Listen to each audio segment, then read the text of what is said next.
Il existe des histoires qui ne quittent jamais votre esprit. Même si vous essayez de les oublier, elles reviennent toujours. Aujourd'hui, je vous emmène au cœur de l'un des plus grands mystères de Turquie. Une histoire où les rumeurs, les secrets et les morts suspectes se mêlent jusqu'à rendre la frontière entre la réalité et la légende presque invisible. Pendant des milliers d'années, la ville de Tars a vu défiler d'innombrables civilisations. Située au cœur de la plaine de Çukurova, sur les rives de la Méditerranée, elle a été habitée par les Hittites, les Romains, les Byzantins, puis les Ottomans. Chaque peuple y a laissé une trace, enfouie sous des couches de terre qui semblent cacher bien plus que de simples vestiges archéologiques. Les légendes racontent que Cléopâtre et Marc-Antoine s'y seraient rencontrés. D'autres affirment que saint Paul y est né. À Tars, chaque pierre semble raconter une histoire vieille de plusieurs siècles. Chaque coup de pioche peut révéler un fragment oublié du passé. Mais un jour, tout a changé. Tout commence lorsqu'une vieille femme d'origine arménienne retrouve une ancienne carte transmise de génération en génération dans sa famille. Pendant longtemps, ce document reste oublié dans un tiroir. Elle l'observe parfois avec curiosité, puis le range à nouveau, incapable de comprendre ce qu'il représente réellement.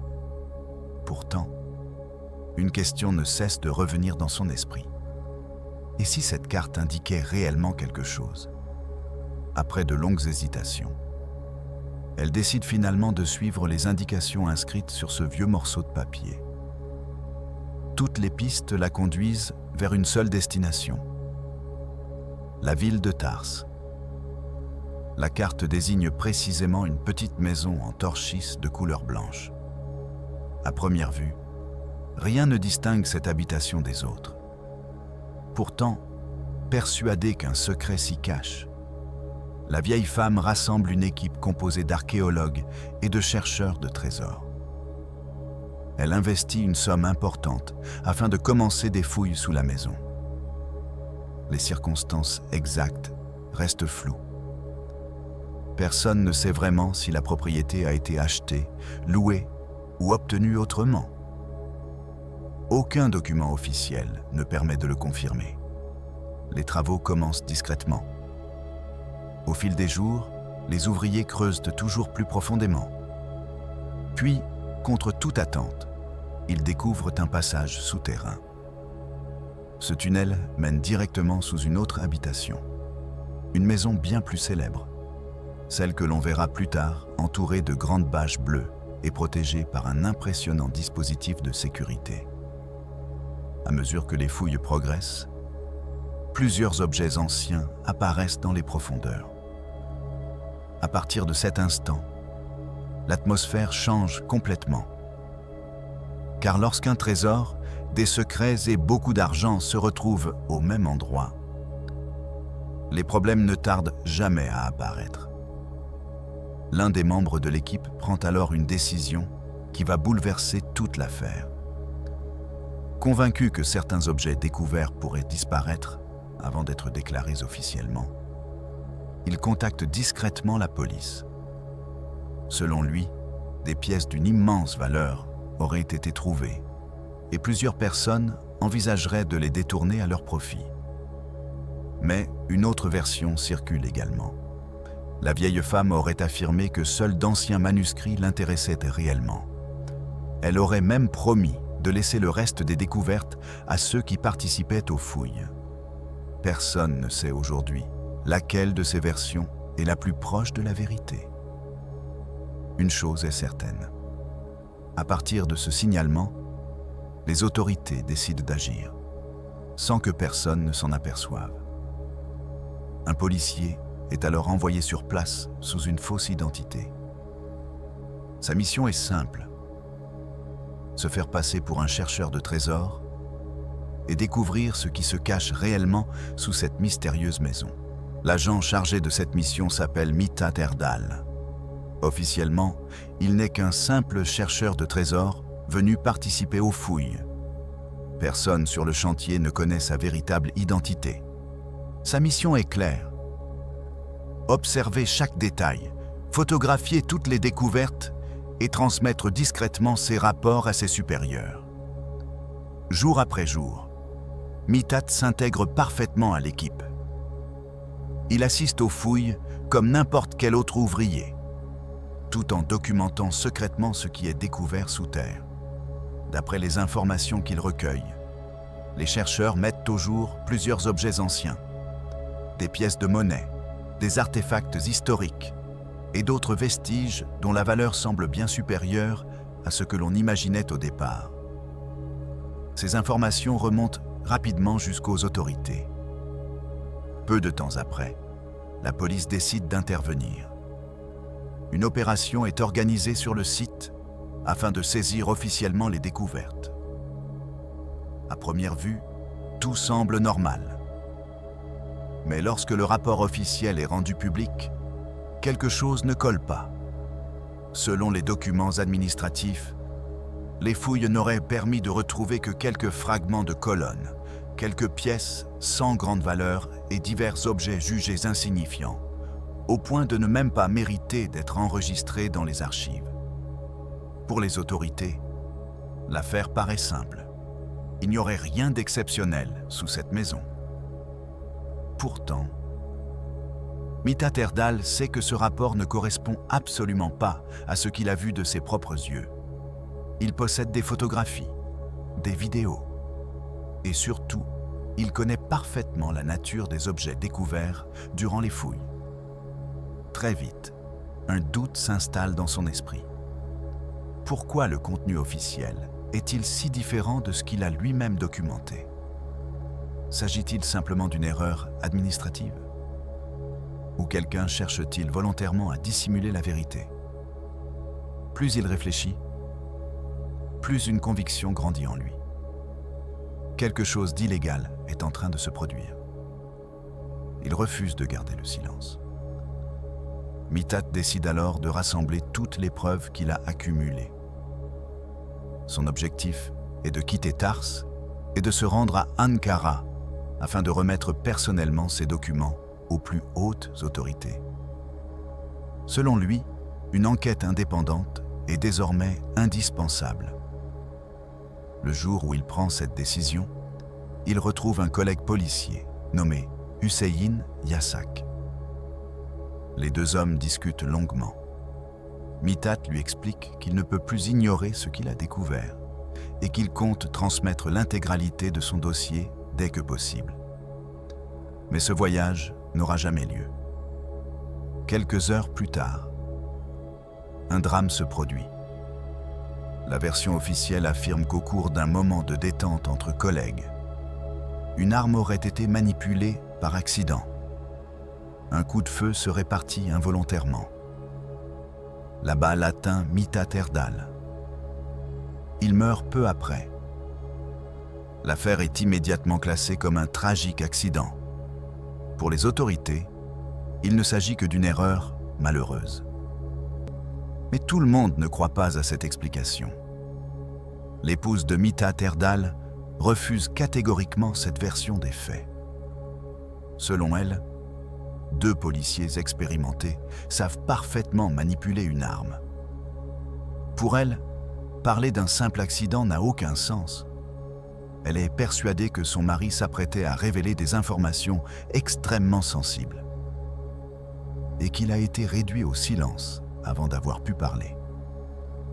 Malgré ces accusations, personne ne semble vouloir l'écouter. L'enquête est rapidement refermée.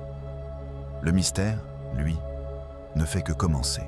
Pendant plusieurs années, le silence retombe sur cette affaire. Le chantier est abandonné. Les médias cessent progressivement d'en parler et, aux yeux du grand public, le mystère de Tars semble appartenir au passé. Mais les apparences sont parfois trompeuses. Au fil des années, plusieurs policiers ayant participé de près ou de loin à cette affaire se retrouvent impliqués dans d'autres enquêtes judiciaires. Certains sont accusés de corruption, d'autres sont suspendus ou définitivement exclus de la police. Ces révélations ravivent immédiatement les soupçons. Pour la veuve de Mithat Erdal, c'est l'occasion qu'elle attendait depuis longtemps. Elle décide d'écrire directement aux plus hautes autorités du pays. Dans sa lettre, elle affirme une nouvelle fois que son mari n'est pas mort par accident. Selon elle, il détenait des preuves importantes concernant les objets découverts sous cette maison. Avant qu'il ne puisse transmettre son dossier, quelqu'un l'aurait empêché de parler définitivement. Ces accusations finissent par attirer l'attention de la justice. Une nouvelle procédure est ouverte. Après plusieurs années d'enquête, le tribunal rend finalement sa décision. Hüseyin Yasak est reconnu coupable de la mort de Mithat Erdal et est condamné à une lourde peine de prison. Cette condamnation relance immédiatement toutes les interrogations. Si cette mort n'était pas un simple accident, alors que s'est-il réellement passé sous cette maison? Peu de temps après, un nouvel événement surprend les habitants de Tars. Les fouilles reprennent. Mais cette fois, l'atmosphère est totalement différente. Le quartier est placé sous une surveillance exceptionnelle. De grandes bâches bleues sont installées tout autour du chantier afin d'empêcher toute personne de voir ce qui se déroule à l'intérieur. Depuis les rues voisines, il devient impossible d'observer les travaux. Même les journalistes sont tenus à distance. Les seules images qui circulent proviennent de photographies aériennes et de clichés satellites. Très vite, les habitants remarquent quelque chose d'étrange. La majorité des travaux semblent se dérouler pendant la nuit. Lorsque le soleil disparaît, de puissants projecteurs illuminent le chantier. Des véhicules entrent et sortent discrètement de la zone protégée. Les riverains observent cette activité nocturne sans jamais obtenir la moindre explication officielle. Cette discrétion alimente rapidement toutes les rumeurs. En analysant les différentes images disponibles au fil des années, plusieurs observateurs tentent de reconstituer la chronologie des événements. Au départ, aucune activité particulière n'est visible. Puis, les fouilles reprennent. Quelques années plus tard, elles s'interrompent brutalement. Les fameuses bâches bleues apparaissent ensuite autour de la maison.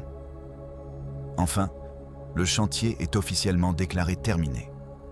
Mais pour beaucoup, rien ne prouve que les recherches se soient réellement arrêtées. À partir de ce moment, les hypothèses les plus étonnantes commencent à circuler. Certaines semblent crédibles, d'autres paraissent totalement incroyables, et pourtant, aucune n'a jamais pu être définitivement confirmée ou écartée. La première théorie affirme que le véritable tombeau du prophète Daniel aurait été découvert sous cette maison. Selon cette version, le lieu connu aujourd'hui ne serait qu'un monument symbolique destiné au public, tandis que la véritable sépulture serait restée secrète. Une autre hypothèse évoque les immenses galeries souterraines construites à l'époque romaine. Ces tunnels existeraient toujours sous la ville. Les fouilles auraient permis d'accéder à l'un d'eux. Au bout du passage, une salle remplie de coffres, de pièces antiques, de bijoux et d'objets historiques aurait été découverte. Si cette théorie est exacte, alors quelqu'un aurait volontairement choisi de cacher cette découverte au reste du monde. Mais ce n'est que le début, car les théories qui vont suivre sont encore plus troublantes. Les semaines passent. Pourtant, personne ne reçoit la moindre explication officielle concernant ce qui a réellement été découvert sous cette maison. Ce silence nourrit encore davantage les spéculations. Une nouvelle théorie commence alors à circuler. Selon certains témoins, les enregistrements réalisés par Mithat Erdal ne montraient pas seulement des objets anciens. Ils contiendraient également des preuves susceptibles de révéler l'existence d'un réseau illégal au sein même de certaines institutions de l'État. Si ces documents avaient été rendus publics, ils auraient pu provoquer un immense scandale. Pour les partisans de cette théorie, c'est précisément pour cette raison que toute l'affaire aurait été étouffée.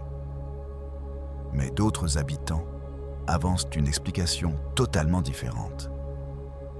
Selon eux, les autorités n'ont jamais creusé aussi profondément pour ne retrouver que quelques vieilles pièces de monnaie et des fragments de colonnes. Après tout, le chantier aurait atteint près de 14 mètres de profondeur.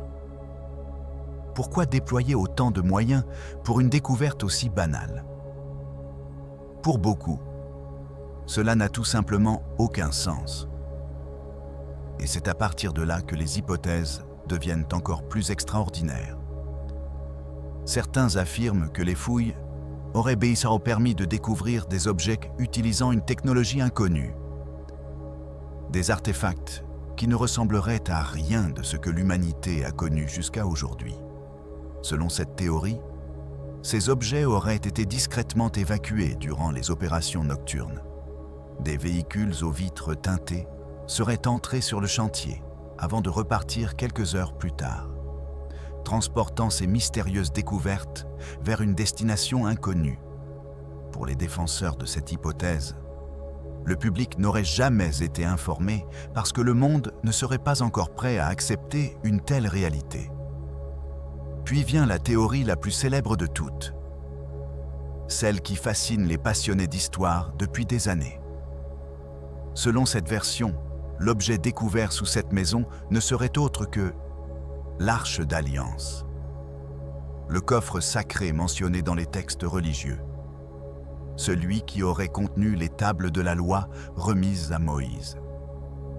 Pour certains croyants, une telle découverte bouleverserait non seulement l'histoire, mais également les équilibres religieux, politiques et géopolitiques à travers le monde. Si cette hypothèse était vraie, alors le secret devrait être préservé à tout prix. Mais existe-t-il la moindre preuve permettant de confirmer ces récits? À ce jour, la réponse est non. Toutes ces théories reposent sur des témoignages, des rumeurs ou des interprétations. Aucune preuve irréfutable n'a jamais été rendue publique. Une seule certitude demeure.